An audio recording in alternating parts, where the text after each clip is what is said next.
Jenny McCarthy thinks that Mariah Carey should stop pointing the blame at everyone else for her now infamous New Year's Eve performance. McCarthy, who co-hosted Dick Clark's New Year's Rockin' Eve, spoke on her radio show about the performance, which became the talk on end of the internet after technical glitches marred the performance, causing Carey to essentially give up early on in the gig. Mouths were hanging open, everyone was shocked, she said. We only gave you a shortened version of that. We had to go through another song of her walking around.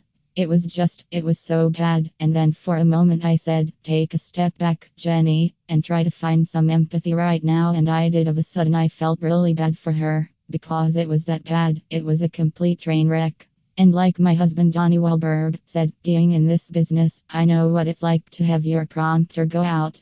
I know what it's like to have my inner ears go out. It's scary. I know what it's like when your brain malfunctions and you're on live TV. So I was like, you know what, I have sympathy for her. She added, however, that once Carey started to blame Dick Clark Productions, her sympathy came to an end. Now I do understand our egos of course want to blame everyone but itself for mistakes. But I literally had a visceral reaction to her saying that Dick Clark Productions did this on purpose and for ratings. McCarthy said, I mean, let me tell you something. If Dick Clark were alive today, I guarantee he would be on air right now fighting back. He's not, so I'm going to.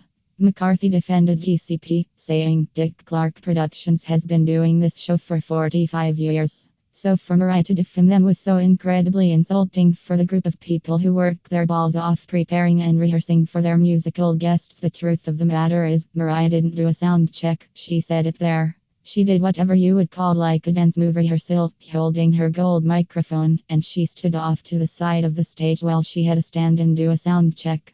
Now, when you're doing a show live in Times Square, this is a location that's tough. Out of all the places that you're going to need to do a sound check, you do it there.